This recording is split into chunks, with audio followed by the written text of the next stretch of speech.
और अब मैं अनुरोध करूंगा जिसका हम सबको इंतजार है, माननीय प्रियंका गांधी जी, ताली बजाकर स्वागत कीजिए।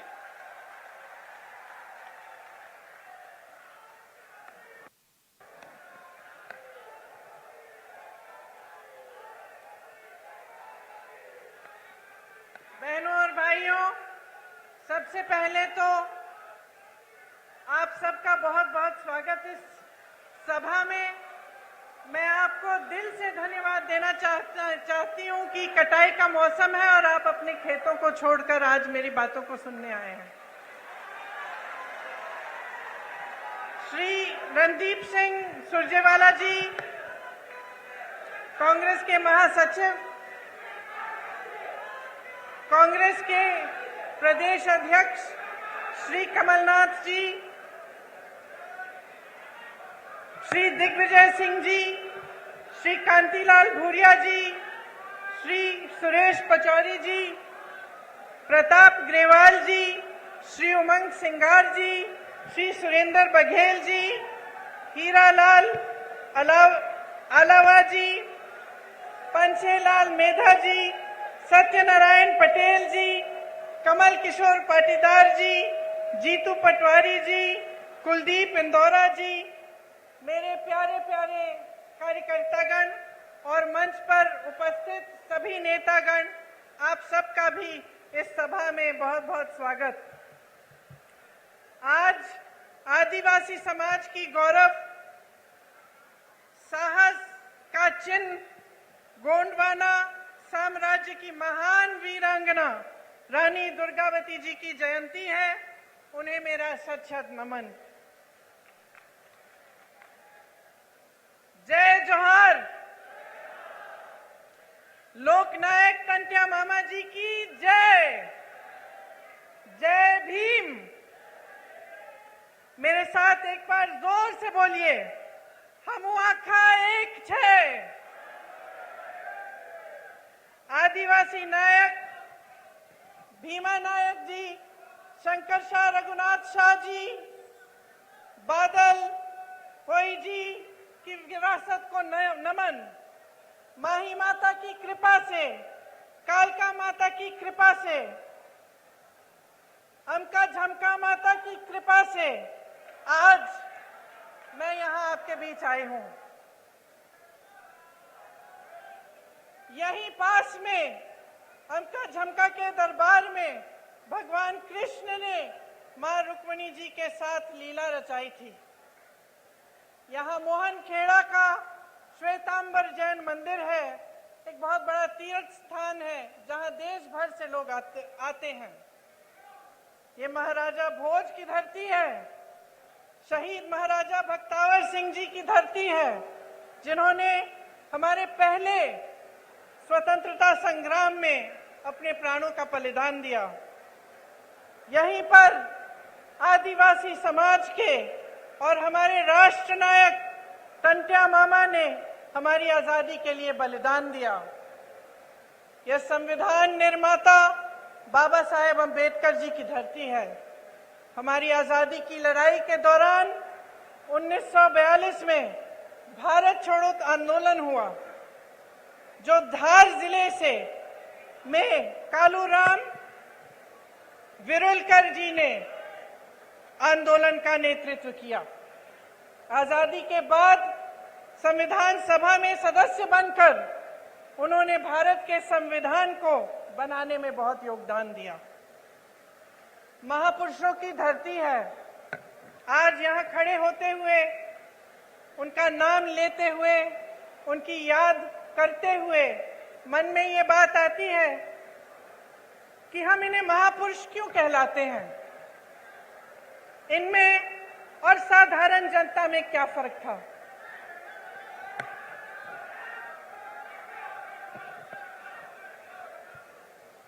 फर्क ये था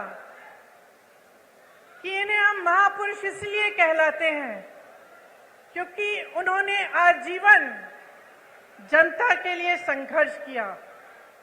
एक जनता के साथ भरोसे का रिश्ता जोड़ा और उस भरोसे को जीवन भर नहीं टूटने दिया। इसीलिए आज भी उनके गुजर जाने के सैकड़ों साल, दशकों बाद हम उनकी याद करते हैं और उनको नमन करते हैं।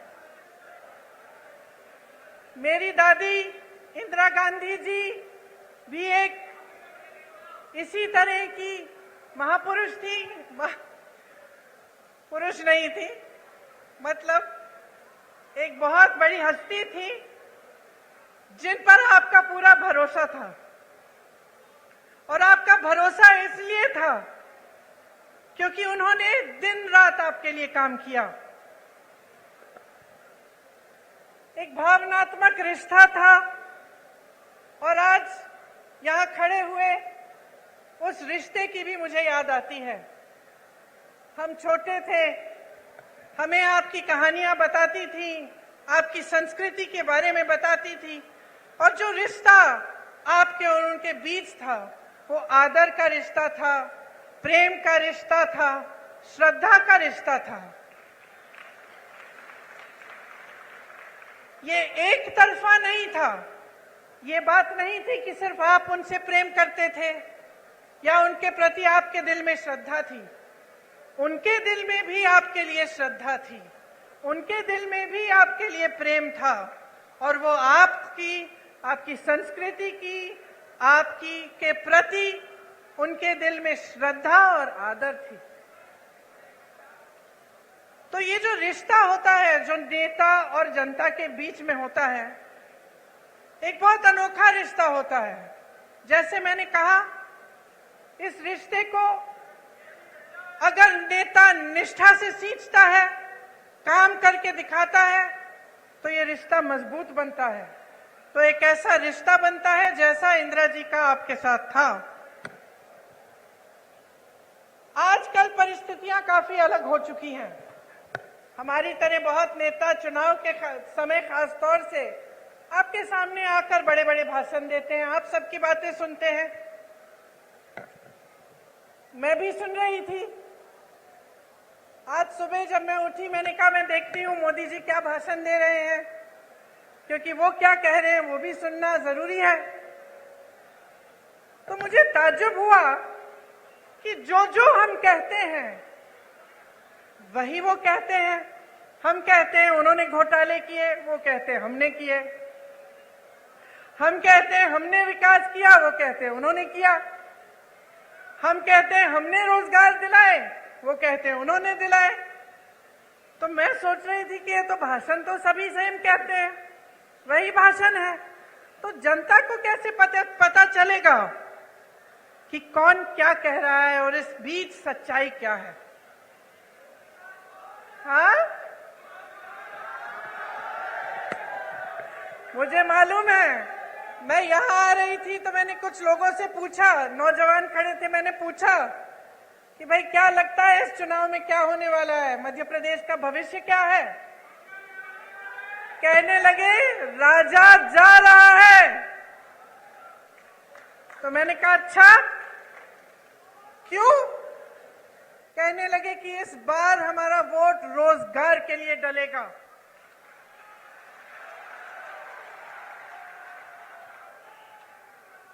तो इसमें एक बात जो मैं इससे पहले कह रही थी वह स्पष्ट हो जाती है कि जब एक पार्टी का नेता आपके सामने कुछ कहता है, दूसरा वही चीज लगभग कह के जाता है, तो आपको पता कैसे चलता है कि कौन सच्चाई कह रहा है? पता आपको तब चलेगा जब आप अपने ही अनुभव पर उतरेंगे। आपका अनुभव क्या है? आपका जीवन क्या है? आपके संघर्ष क्या है? क्या महंगाई बढ़ी है पिछले 18 सालों में? बताइए। 10 गुना? पिछले 5 सालों में? 3.5 सालों में? जब से इनकी सरकार रही है तब से बढ़ी है कि घटी है? बढ़ी है। रोजगार मिले हैं आपको? नहीं। मेरे किसान भाई जो खेती छोड़ के यहाँ आए हैं, बताइए आपका जीवन ज्यादा मुश्किल हुआ है कि ज्यादा आसान? मुश्किल हुआ है।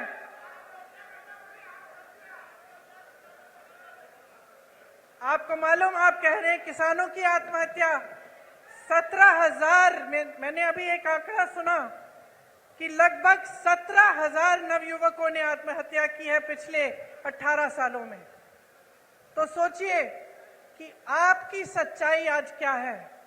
किसी की बातों में मत पड़िए, मैं तो कहती हूं मेरी बातों में भी मत पड़िए, अपनी सच्चाई और अपने अनुभव में पड़िए और उस अनुभव के आधार पर अपना निर्णय लीजिए।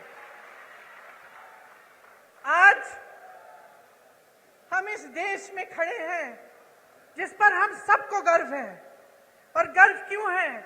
क्योंकि अगर आप आसपास के देशों को देखेंगे तो शायद हमारा एक देश है इन सारे आसपास के देशों में जो आजादी के बाद एक लोकतंत्र माना जाता था और जिसका लोकतंत्र हमेशा मजबूत रहा है। और ये लोकतंत्र हमारे संविधान में गढ़ा हुआ है। जिन्होंने हमारे संविधान को लिखा और बनाया, उन्होंने जीवन इस देश के लिए दिया। एक नहीं थे, बहुत सारे लोग थे हमारे स्वतंत्रता सेनानी। और हमें गर्व है आज अपने देश पर, जिसके संविधान में लिखा है कि हर जने को समान अधिकार मिलना चाहिए। हमारी कांग्रेस की सरकारों ने पंचायतों को सत्ता देकर यह अधिकार मजबूत बनाया। आज देखिए आज की परिस्थिति क्या है। तमाम पंचायतों को मुश्किलों में डाल दिया है। और जहां हमने पंचायतों के लिए व्यवस्था लागू की, भाजपा सरपंचों के अधिकारों में कटौती ला रही है, आपको कमजोर कर रही है। राज्य भर में आज पटवारी 1 महीने से हड़ताल पर बैठे हैं। जितने भी काम आपको कराने पड़ते हैं सब काम रुक गए हैं। आप भटकते रहते हैं इधर से उधर। उनकी अपनी मांग है, उनको भी सरकार ने सहायता नहीं दी, वे हड़ताल पे बैठे हैं। ये स्थिति है आज यहाँ की। 18 सालों में 250 से ज्यादा, 250 से ज्यादा घोटाले हुए हैं। अगर हम उसकी लिस्ट बनाने चले तो हम यहाँ पे 2 घंटे के लिए खड़े रहेंगे। बच्चों के पोषण का घोटाला, मिड डे मील का घोटाला, बच्चों के एडमिशन का घोटाला, सर्व शिक्षा अभियान में घोटाला, स्कॉलरशिप में घोटाला, भर्ती की परीक्षाओं में घोटाला, नौकरियों में घोटाला, धार में यहाँ के डैम के बनाने में भी भ्रष्टाचार हुआ। इससे क्या पता चलता है आपको? आप अगर मेहनत करते हैं, खेती में काम में मेहनत करते हैं, कहीं नौकरी करते हैं तो किस लिए करते हैं? मेरी बहनें, आप घर पे मेहनत करती हो, सारा घर परिवार संभालती हो, किस लिए करती हो? अपने बच्चों की परवरिश के लिए करती हो ना, अपने बच्चों के भविष्य को सुरक्षित करने के लिए।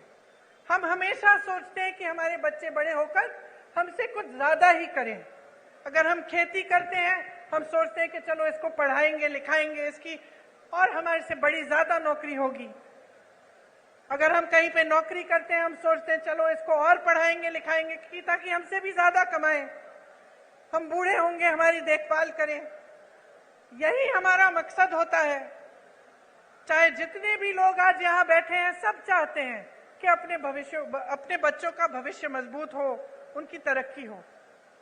और जब आप सामने देखते हैं कि चाहे पाठशालाओं में, चाहे भर्ती में, चाहे आपकी नौकरियों में, चाहे कुछ भी हो, हर चीज में घोटाला भ्रष्टाचार है, तो कैसे मायूस होते होंगे?